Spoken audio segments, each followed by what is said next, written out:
del derecho de inversiones.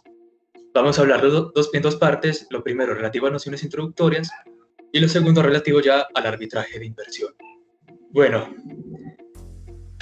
de manera resumida, para hablar de inversión primero se debe comprender el concepto de inversión. El convenio de Washington, que es el que trae el reglamento CIADI, el convenio de Washington del 65, que es el que trae el convenio CIADI, no trae una definición de lo que se trata la inversión, por lo cual generalmente los estados contratantes han ido trayendo dentro de los acuerdos sus propias definiciones. Según la Conferencia de las Naciones Unidas para el Comercio y el Desarrollo, en un informe del 2011, los tipos de definiciones que traen los tratados se pueden clasificar de tres maneras. La primera es una definición basada en empresa, es decir, que se considera como inversión todo aquel establecimiento o empresa comercial, así como cualquier adquisición de participaciones que le otorga al inversor el control de la empresa. La segunda manera de definir qué es inversión es la definición por referencia a la presencia comercial, entendiéndose como la adaptación de una entidad jurídica sucursal o una oficina de representación que se establece en el estado receptor de la inversión. Por ejemplo, aquí en Colombia, esa entidad jurídica serían las sociedades comerciales o por medio de sucursales. La tercera definición, que suele ser la más usada por los estados, es la definición amplia basada en los activos. En este sentido, para los estados contratantes se entiende por inversión cualquier cosa que tenga valor económico, ya sea bienes, derechos o meros intereses. Por otro lado, la jurisprudencia del arbitraje internacional de inversión también ha estado tratando el tema de lo que se puede considerar como inversión o no. En este sentido, la jurisprudencia más relevante viene del caso Salini Construttori S.p.A. e Italstrade S.p.A. versus el Reino de Marruecos. En este caso, el Tribunal del Tribunal Arbitral de Inversión expuso una serie de criterios que hoy en día se consideran criterios objetivos para determinar cuándo se encuentra lo que es una inversión. Estos criterios, se llaman criterios de Salini y son 5: la aportación de un capital, la duración del contrato, la participación del inversor en los riesgos de la transacción, la recepción regular de beneficios y rendimientos, y un criterio que suele ser un poco más relativo, según el tribunal, que es la contribución sustancial al desarrollo económico del Estado receptor. A estos criterios de Salini, considerados criterios objetivos, también ha venido la jurisprudencia añadiéndole criterios adicionales de un carácter más subjetivos. Por ejemplo, otro criterio que ha cobrado mucha relevancia es el concepto de la buena fe de la inversión de los activos.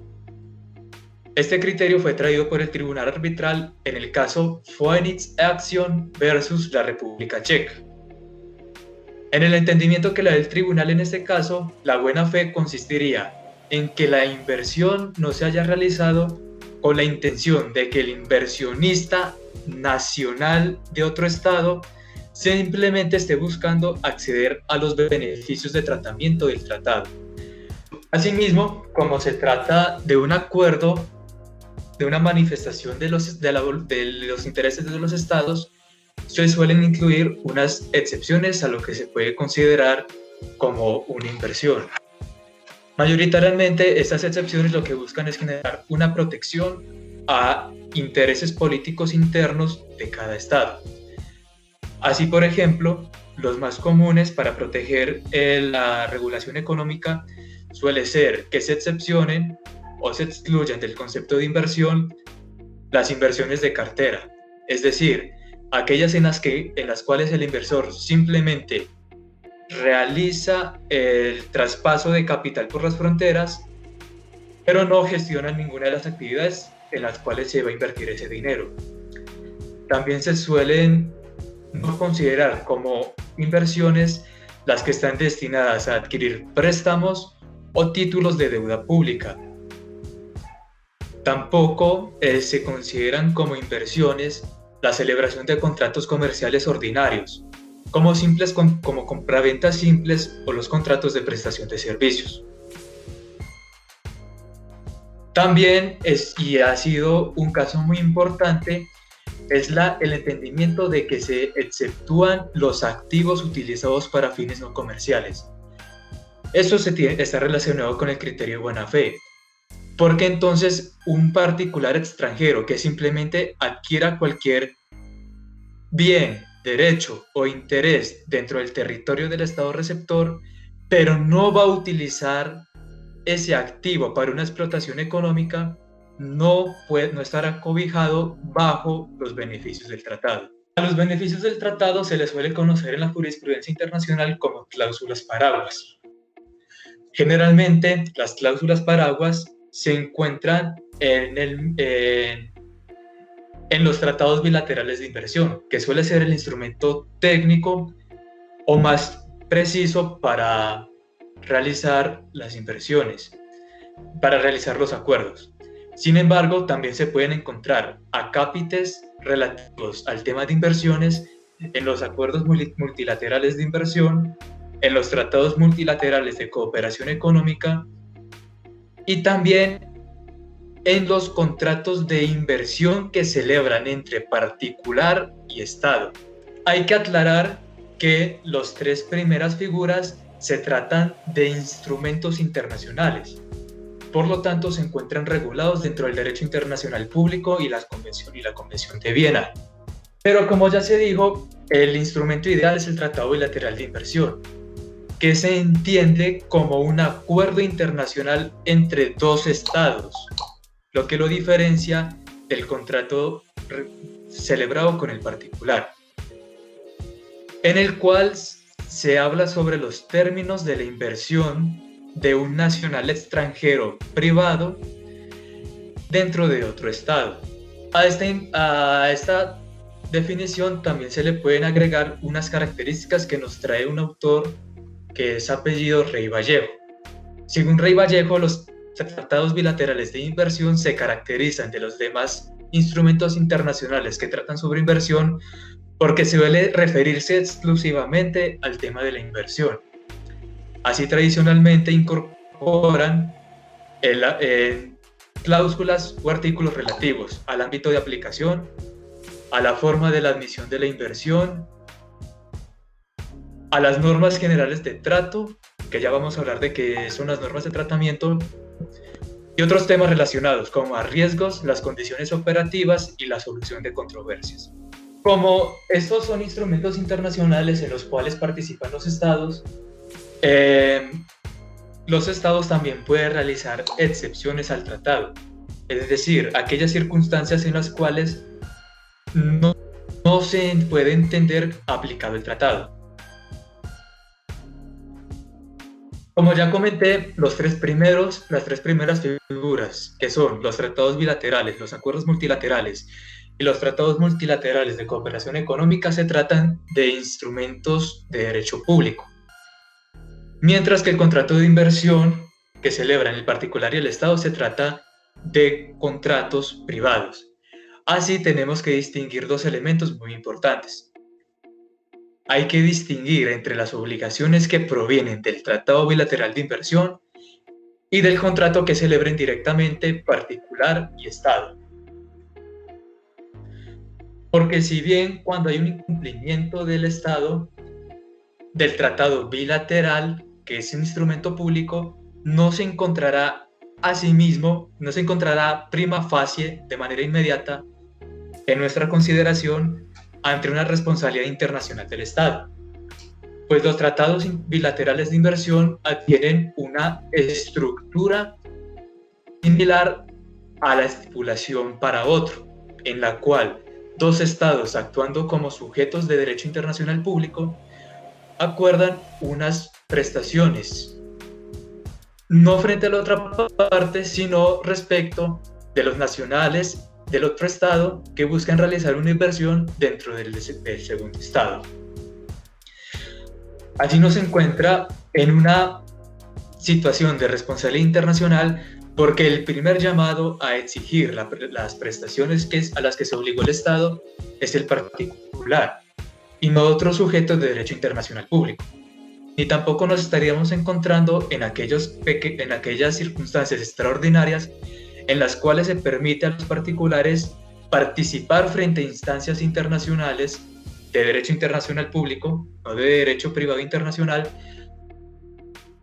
como si se tratara de otro sujeto del derecho internacional público.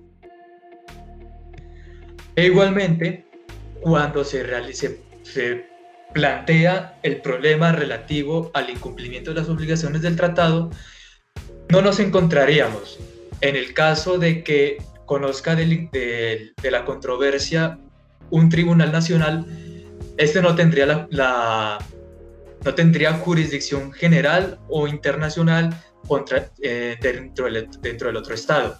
Y eso es un problema que vamos a entrar a tratar más adelante, porque a veces se ha entendido que los tribunales pueden tener jurisdicción frente a otros estados o frente a decisiones de otros estados. Y tampoco nos encontramos cuando se trata de que la solución la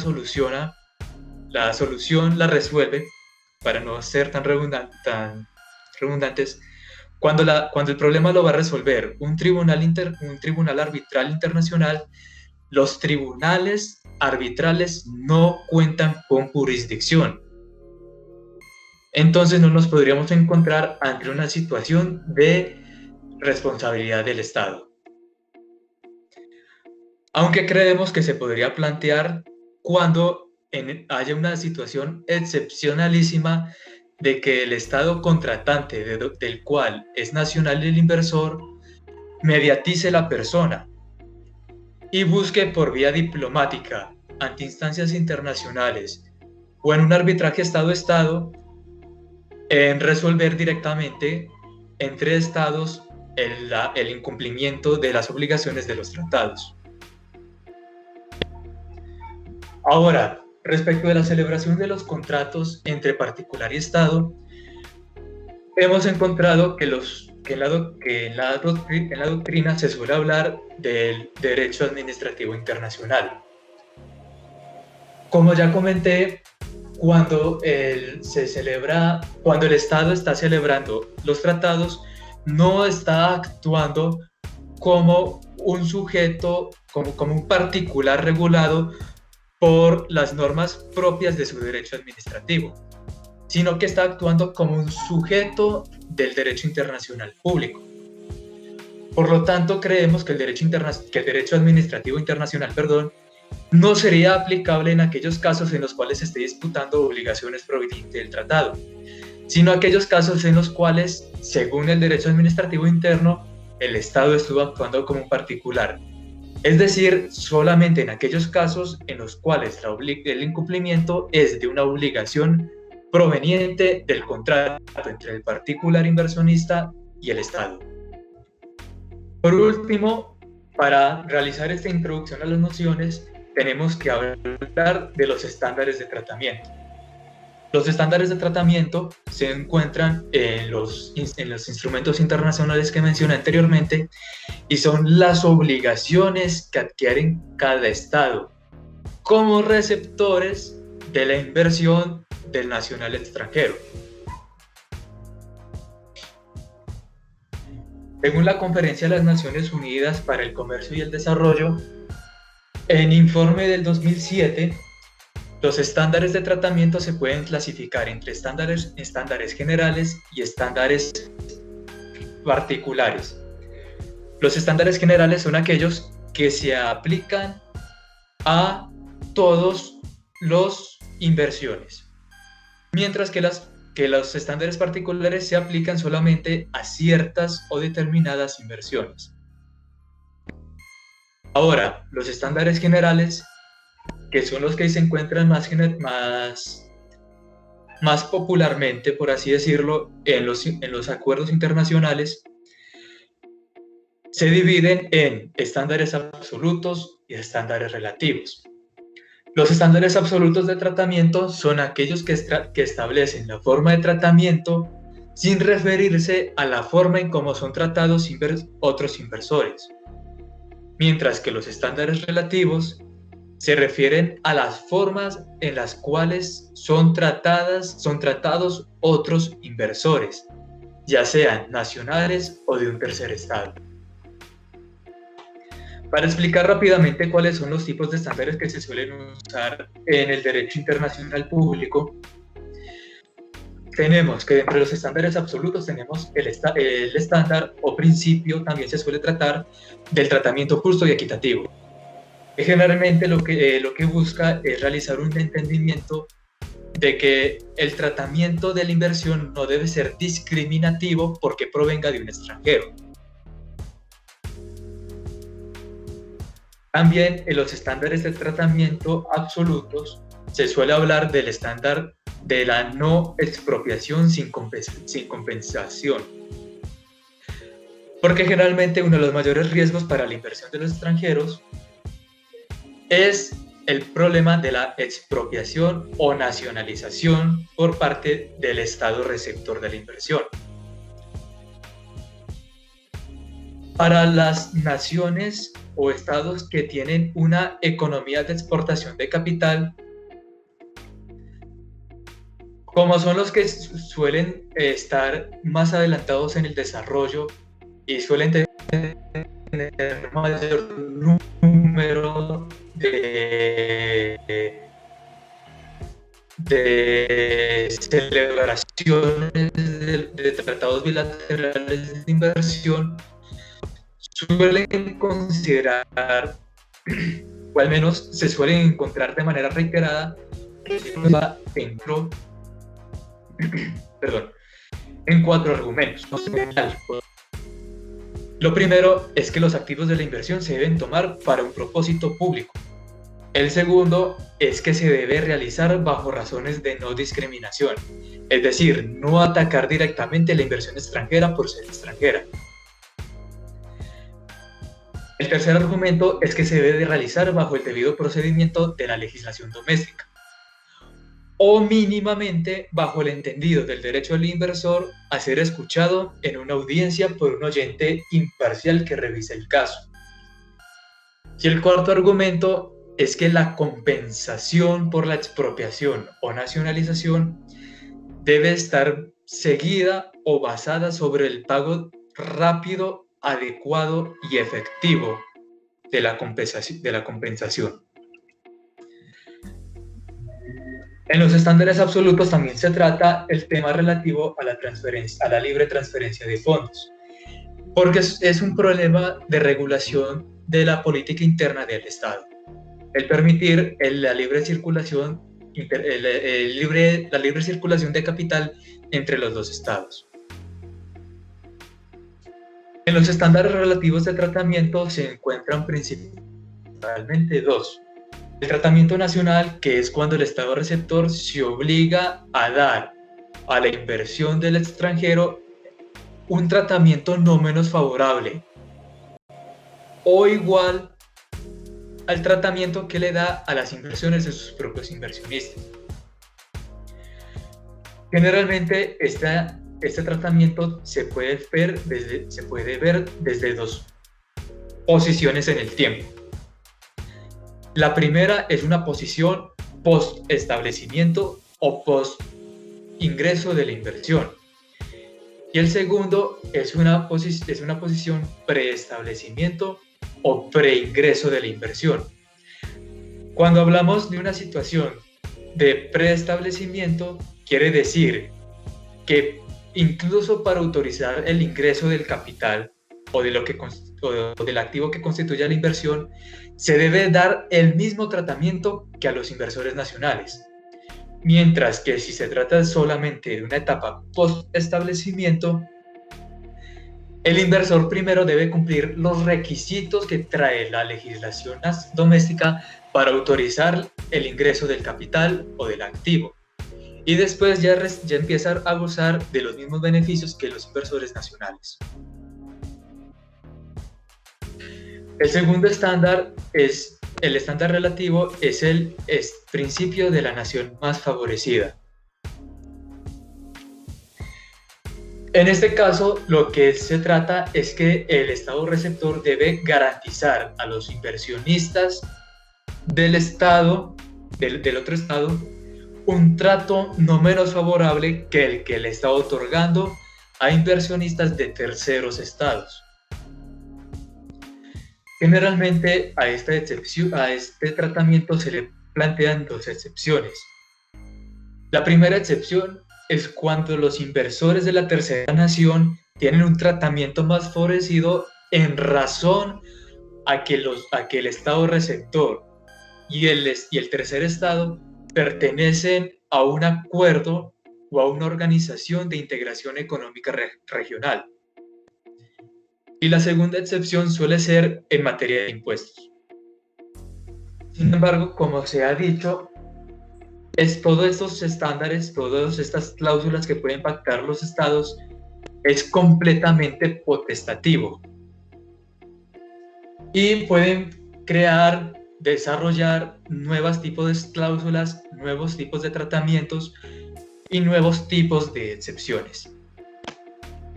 Entonces, ya podemos entrar a hablar del arbitraje de inversión. Entonces, pues viendo como una introducción o unas nociones generales a lo que va a ser el derecho de las inversiones, vamos a hablar de cómo se resuelven las controversias de inversión entre los inversionistas y el Estado. Pero digamos, antes de centrarme como en procedimientos y en mecanismos, voy a tratar de hacer, digamos, de forma breve como unas acotaciones y ciertas particularidades del derecho de inversión que me parecen por lo menos importantes antes de explicar esto. Entonces, digamos que hay que pensar que por qué es importante hablar de arbitraje de inversión o por qué es importante el derecho de inversión. Y miremos entonces que es que desde los 60 más o menos, y especialmente hasta en los 90, los estados lo que hacían era, consentían un régimen en el cual los inversionistas extranjeros tenían unas garantías para acudir a un instrumento internacional para resolver sus disputas en contra del Estado que acoge su inversión. Entonces ahí se empezaron, digamos, ese es como un origen del derecho de inversión. Yo, inversor extranjero, no confío ni en su legislación ni en sus jueces. Y entonces, para minimizar los riesgos de seguridad jurídica que sabemos que son importantes para las inversiones, yo no me voy pues no sé si a alguien se le ocurriría ir a invertir a un país como Somalia, un país donde sus inversiones no van a tener seguridad. Entonces, buscando como esa seguridad jurídica para las inversiones, los inversionistas iniciaron a presionar para que se les dieran unas garantías de imparcialidad, que sí, digamos que los jueces tienen un deber de ser imparciales, pero no en todos los estados se logra esa imparcialidad, y entonces eso genera un riesgo de inseguridad a favor de los inversionistas, y por ello digamos que ahí nace la finalidad. Esa es la finalidad por los cuales iniciamos a hablar de un derecho para las inversiones. Entonces, por medio del derecho de inversiones, yo, inversor extranjero, cobijado bajo un tratado de inversión, voy a poder acudir a un tribunal que, digamos, se supone que es independiente. Ya vamos a ver que hoy se plantean críticas a eso.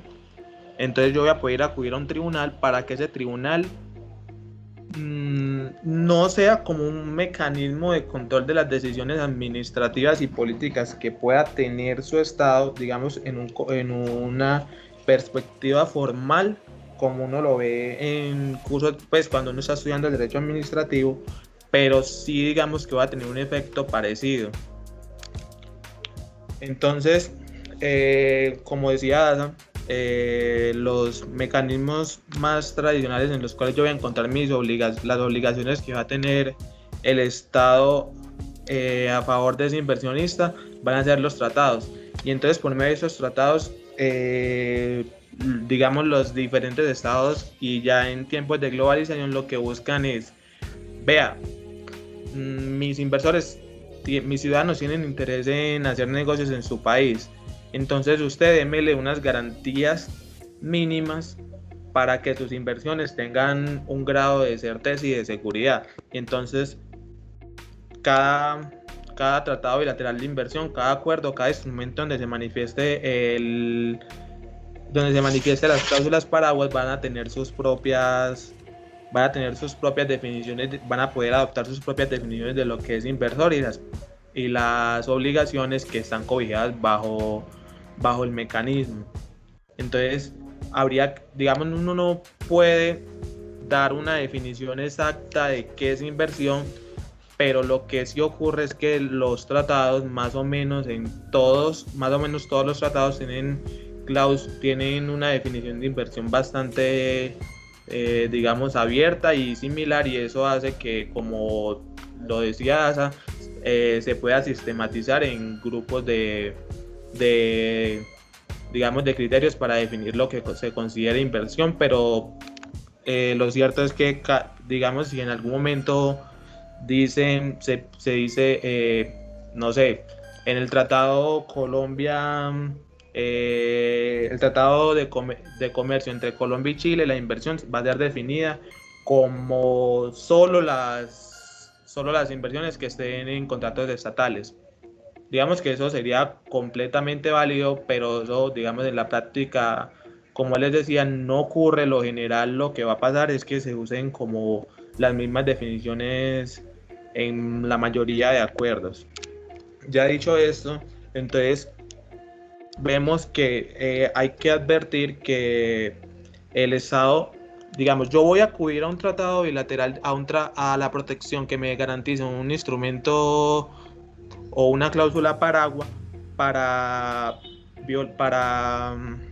alegar conductas del Estado que vayan en detrimento de las obligaciones que se contrajo por medio de esa misma cláusula paraguas, es decir, por esos estándares de tratamiento.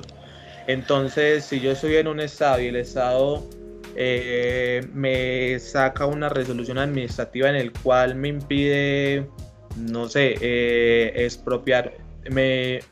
digamos, aprovecharme de los recursos de una mina, yo por ese simple hecho no voy a poder acudir a un arbitraje de inversión hasta tanto no constate que se hayan violado los estándares de tratamiento que tenga la cláusula paraguas.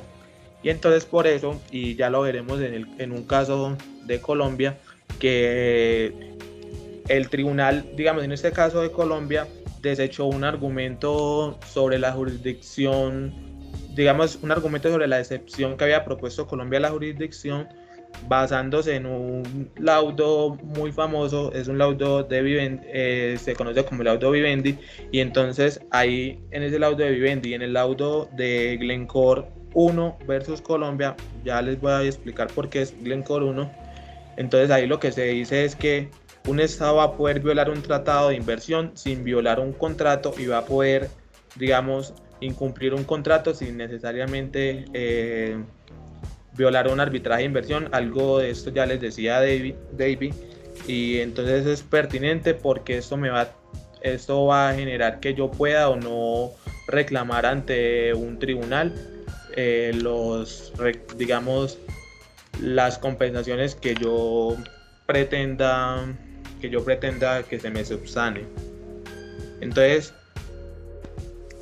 digamos, cuando yo inversionista creo que el Estado ha incumplido con sus obligaciones,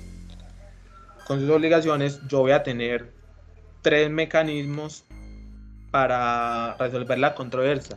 Y aquí es muy importante decirles que es que el sistema de protección de inversiones y todo el arbitraje de inversiones es una calle, pues es lo que se ha denominado como una calle de único sentido.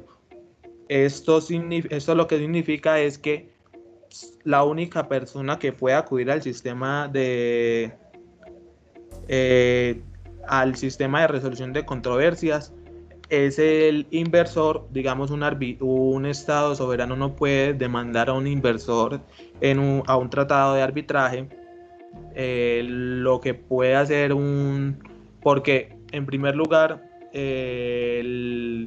los tratados de inversión no cobijan obligaciones para los inversores, aunque como lo decía Daza, cuando se plantean excepciones al tratado se pueden digamos recortar el poder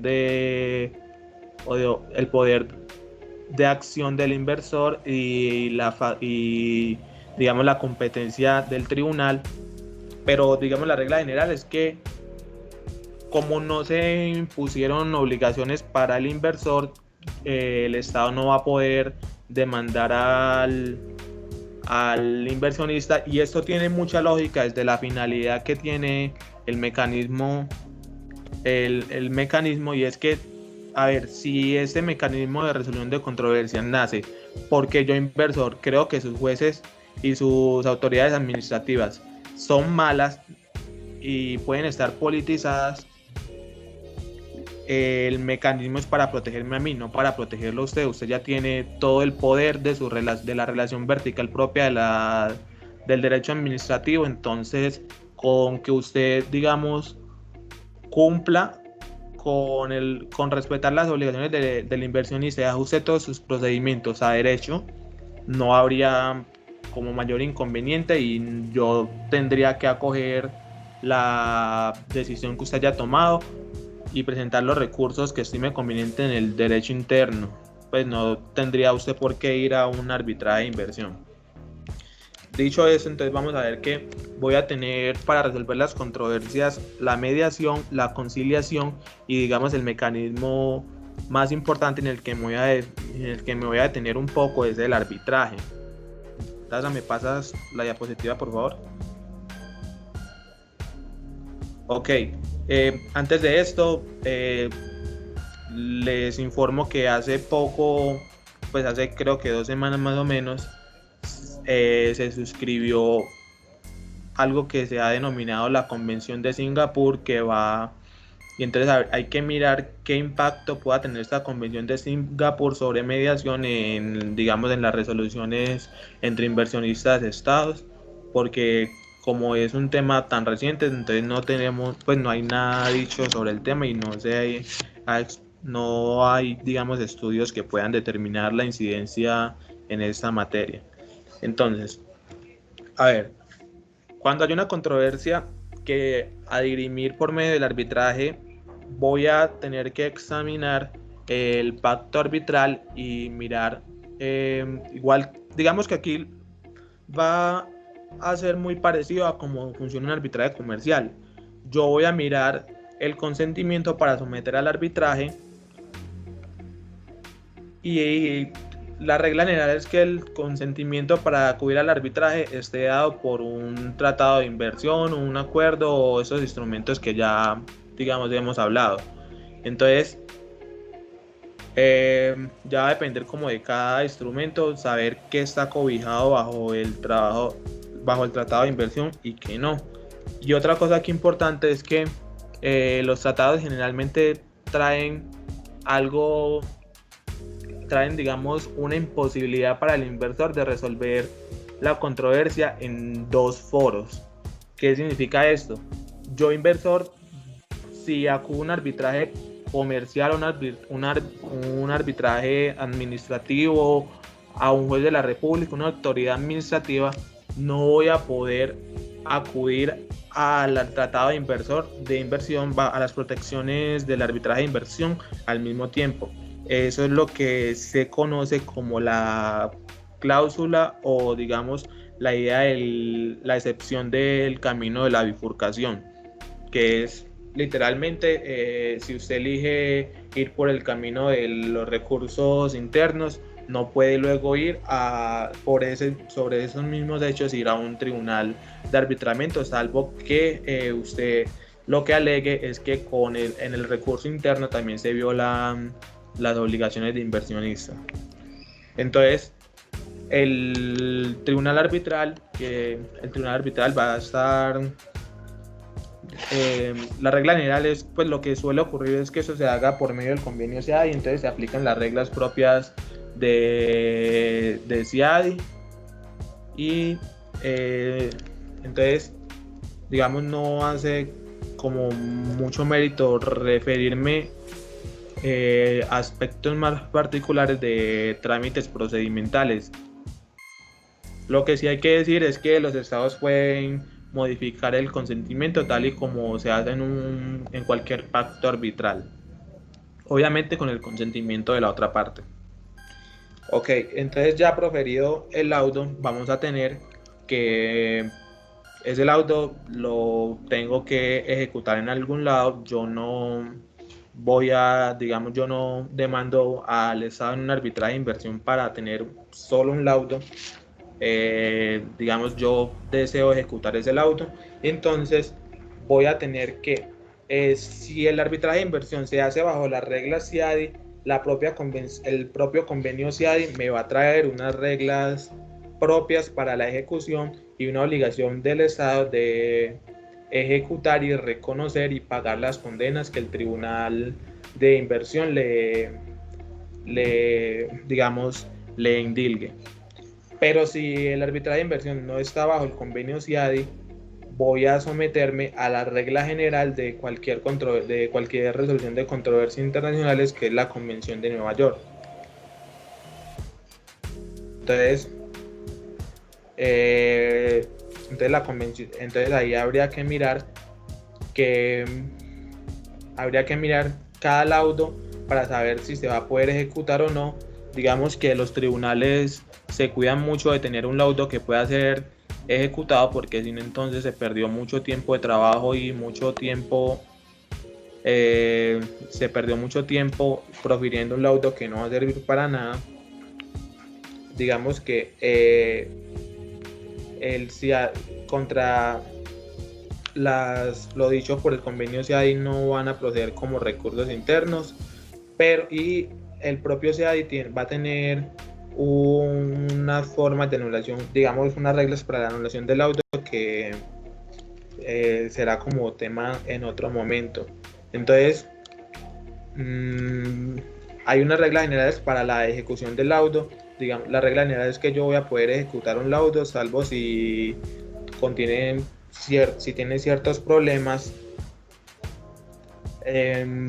Si no, y digamos, lo que suele ocurrir mucho es que, y eso ocurre también con el arbitraje comercial, es que yo no puedo, el tribunal que vaya a decidir sobre la anulación o sobre la ejecución, digamos que por regla general no va a poder revisar el fondo de lo decidido por el laudo, sino que para la anulación solamente se va a basar en errores procedimentales. Ya eso lo veremos ahorita que iniciemos a hablar de anulación.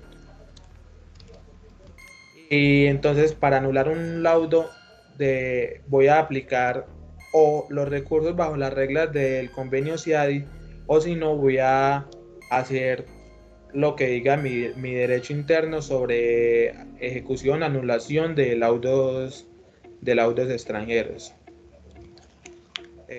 Entonces, por ejemplo, aquí en Colombia hay, digamos, como dos regímenes para la anulación de laudos extranjeros. Esto no era así hasta hace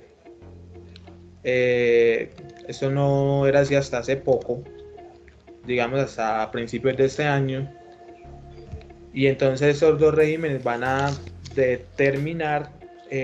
estar como determinados en quiénes son las partes de la controversia. En un primer lugar, si la controversia es entre dos particulares, voy a aplicar uno, pero si hay una parte estatal, que es lo que ocurriría con el arbitraje de inversión, voy a tener que acudir a esta otra. Y básicamente es esto.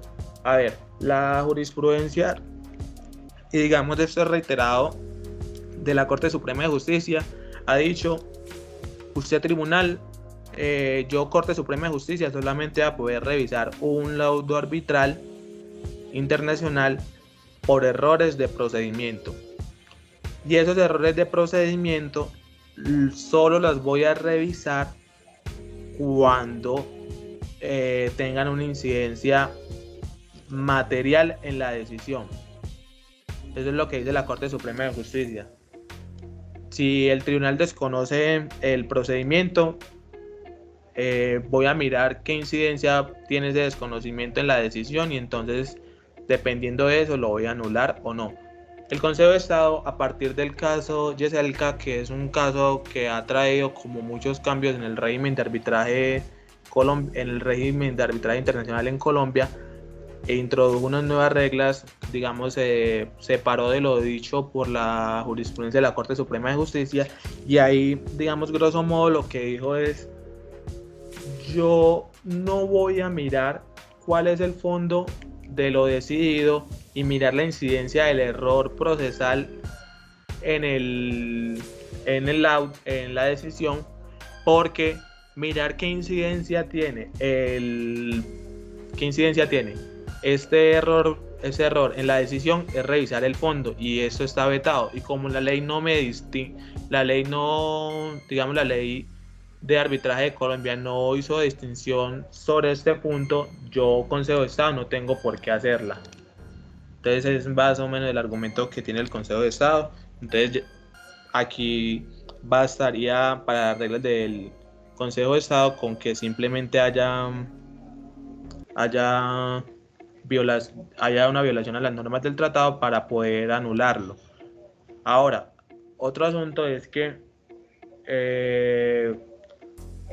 sí voy a tener que revisar el fondo cuando la causal alegada sea la violación del orden público. Y esto, digamos, el Consejo de Estado lo explica de la siguiente manera. Ellos dicen: a ver, si yo solamente voy a poder revisar yo no voy a revisar nunca el fondo, porque eso me está vetado por la propia ley, pero como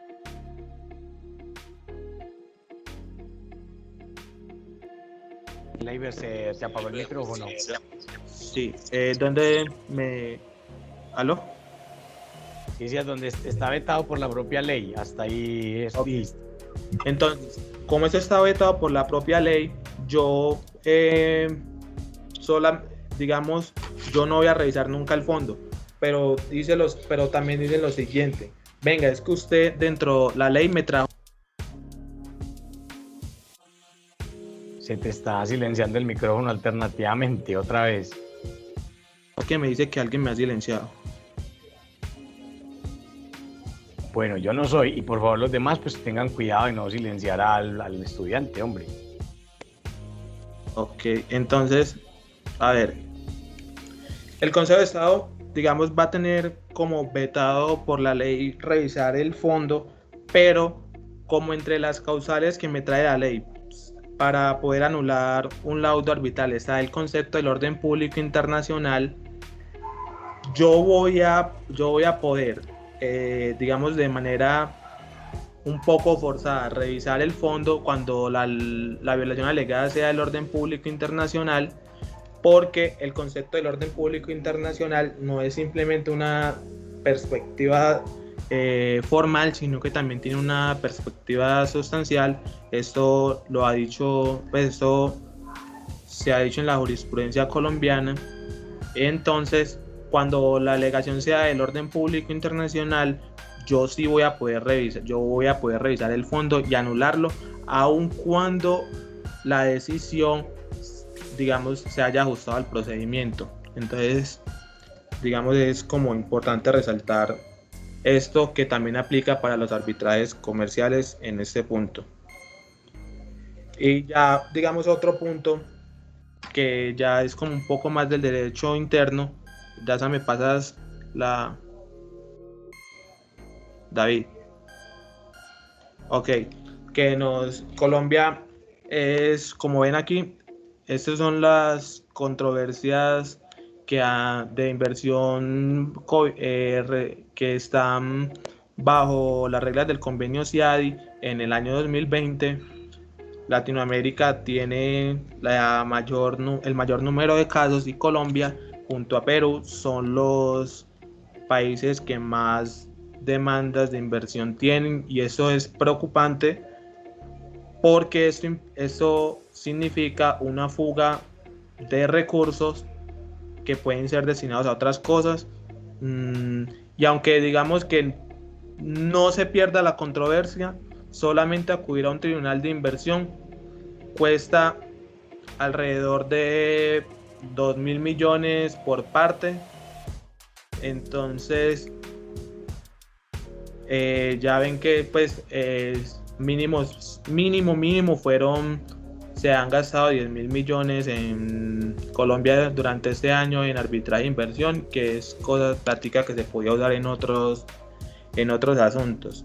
Y entonces esto va a ser importante para algo que les voy a decir un poquito más adelante, y es que Colombia, a pesar de que tiene algo que se ha denominado en la práctica como una gran firma, que es la Agencia de Defensa Jurídica del Estado, lo cierto es que Colombia, y no solamente se ve en materia de arbitraje e inversión, sino en todo el derecho administrativo en general, tiene una nula o muy mala política de prevención de lo que en administrativo se denomina daño antijurídico. Y esa nula prevención del daño es lo que genera que Colombia tenga tantos casos en el sistema CIADE. En Colombia, en estos momentos, ahí, a partir del caso Yeselka, también se cambiaron algunas reglas sobre la anulación de laudos extranjeros. Allí la Corte Constitucional estableció una solidaridad, algo que digamos ha sido denominado por el profesor Juan Pablo Cárdenas como una solidaridad, como una subsidiariedad reforzada, que va a implicar, va a decir lo siguiente. La Corte Constitucional dijo lo siguiente: las partes decidieron someter la controversia a arbitraje. Yo voy a asimilar la decisión del tribunal arbitral a la decisión judicial, pero voy a cambiar el régimen de anulación, va a ser distinto, y entonces yo voy a tener unas reglas de anulación distintas para la sentencia judicial, que digamos sería como los recursos de instancia y eventualmente los extraordinarios. Y acá en el arbitraje yo no voy a tener recursos de instancias, voy a tener un recurso que es un recurso extraordinario, que es el de anulación. Y entonces, en virtud de ese recurso de anulación, yo lo voy a poder anular y no voy a tener como posibilidad de acudir a una segunda instancia. Esto no tiene apelación. Esto pasa tanto en el comercial como en de inversión. Pero lo que sí es que me va a proceder la tutela, igual como también como me procede una decisión judicial, pero el régimen va a ser distinto, y en esto va a radicar, digamos, esa subsidiariedad reforzada. Lo que dijo la Corte Constitucional es: como el mecanismo idóneo para anular el laudo es el recurso extraordinario de anulación, que ya desde ahí partimos que es extraordinario, y como la tutela es subsidiaria, yo no puedo acudir a la tutela cuando quiera, entonces mucho menos voy a poder acudir a la tutela contra un laudo arbitral, porque si de por sí anular un laudo arbitral es extraordinario, mucho más va a ser la aplicación de la tutela. Y básicamente ellos establecen el siguiente requisito: yo voy a, digamos, tener competencia para anular un laudo arbitral por vía de tutela solo si ya hubo una declaración por medio del tribunal digamos por el organismo encargado de la anulación. Si ya intenté anular el laudo y a pesar de haber intentado anular el laudo sigue estando presente la violación al derecho fundamental que se alegue con la tutela, solo en ese caso yo voy a poder acudir a la tutela. Entonces, digamos, hay una subsidiariedad, digamos, casi extraordinaria, pero lo que ocurre en realidad es que sí, prácticamente con eso se cierra la puerta como a la procedencia de la tutela porque ya, porque a ver, el régimen de anulación va a ser mucho más estricto.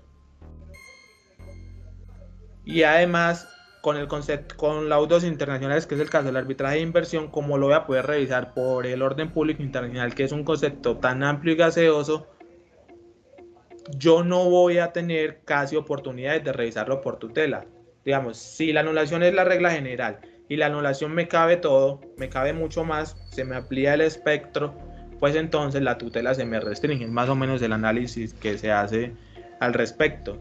El profesor Juan Pablo Cárdenas lo que dice es que sí, eso es verdad, ya aquí en Colombia la realidad es que no procede la tutela, pero hay un mensaje para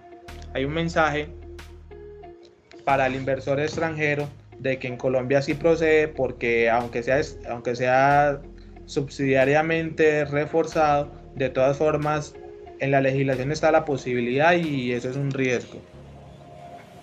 En España, por ejemplo, no hay anulación por vía de tutela por el laudo, sino que lo que se puede, digamos, tutelar o, digamos, recurrir por medio del amparo, no va a ser la decisión que resolvió sobre la anulación.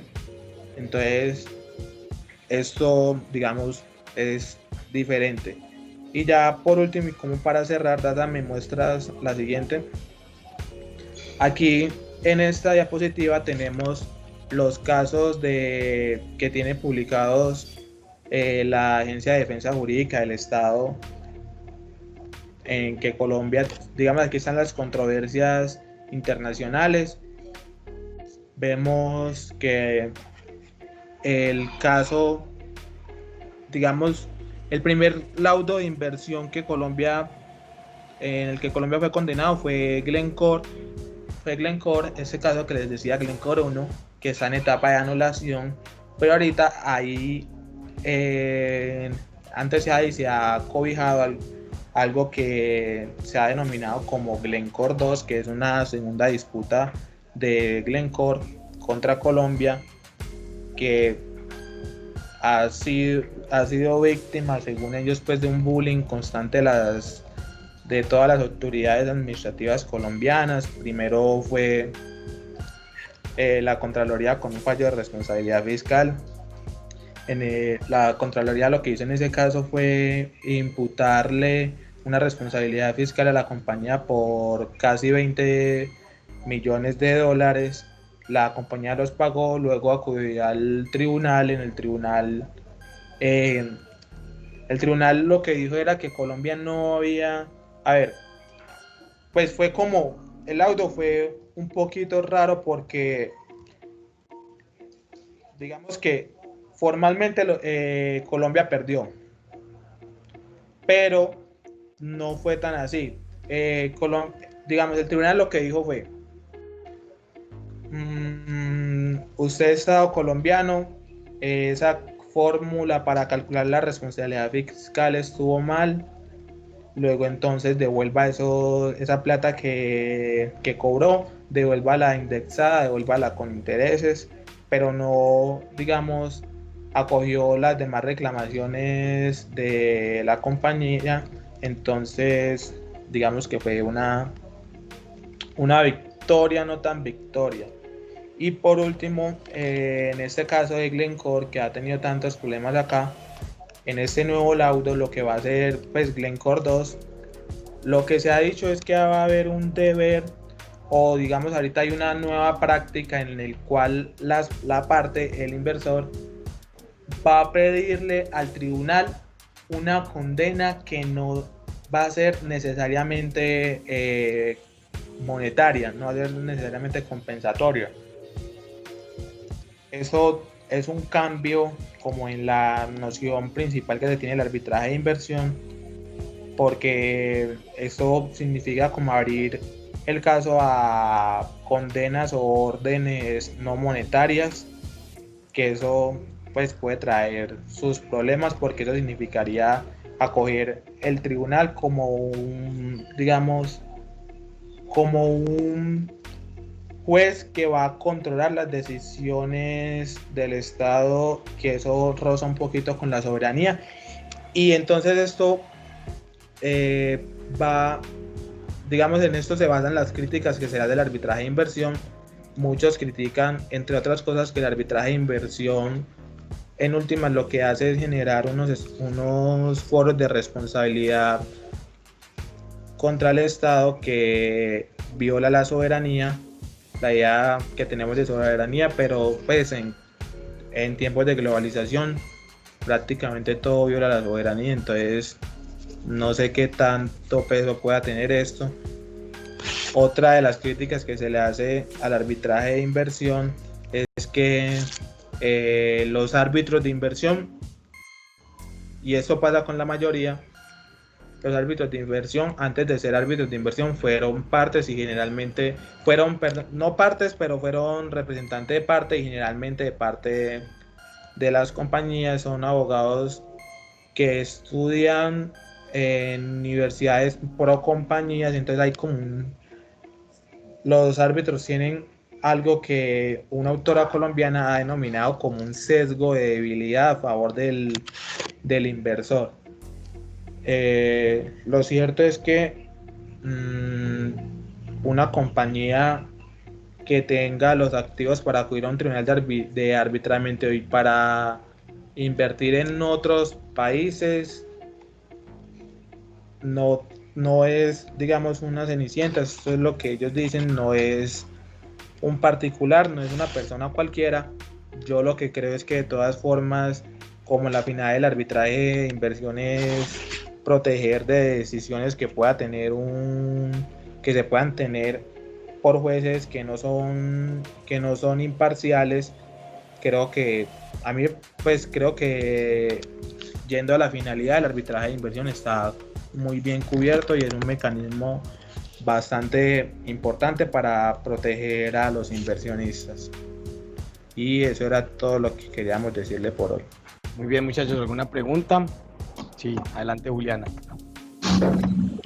Pues para el grupo, si lo investigo, pues para Néstor, pues qué posibilidad se ha planteado como de la acumulación del arbitraje comercial e inversiones, o siempre tiene que llevarse pues como de manera independiente, y en caso de que se lleve uno primero, pues la decisión podría influir de alguna manera en la decisión del segundo, o es completamente pues como independiente uno del otro. Es que ese sí es el problema. A ver, muchachos, ¿usted qué opinan? Primero los muchachos, que también nos hablaron de eso. A ver, yo creo que no voy a poder, porque yo digamos, si yo tengo un arbitraje, si yo tengo un tribunal de arbitramiento comercial, es porque tengo una cláusula compromisoria, y como yo tengo que elegir o entre los remedios propios del contrato o del derecho interno y el arbitraje de inversión, digamos, lo más probable es que el Estado te vaya a excepcionar esto del camino de la bifurcación, que es, si ya elegiste aquí, espera la decisión de acá y ya no tienes por qué venir a pedir acá lo que ya estás pidiendo allá. Y otro punto que me parece, digamos, importante es decir que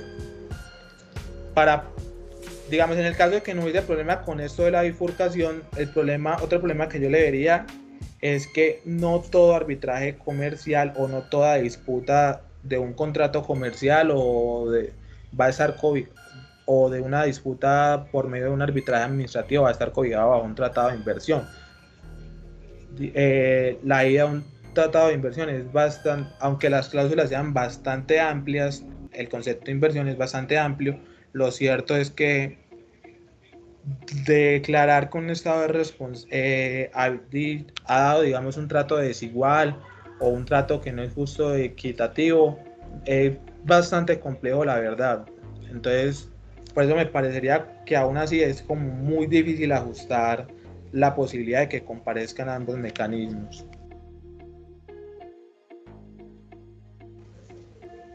Sí, así es, estoy de acuerdo con lo que dice Leiber. Digamos que se ha intentado a través de la cláusula de paraguas, entonces meter dentro del arbitraje de inversión todos los temas mercantiles, lo cual pues, ha tenido en algunos casos y ha presentado, en otros ha habido resistencia. Pero considero que ha habido unas decisiones en las cuales se ha dicho, venga, es que una cosa es el arbitraje de inversión y otra cosa es el arbitraje comercial, y que cada quien tomará sus decisiones, existiendo ahí como una especie de conflicto positivo de competencia arbitral, en el que entonces el Tribunal de Inversión se preocupa por unas cosas, pero el Tribunal de Arbitraje Comercial por otras. Entonces, para mantener los dos arbitrajes separados.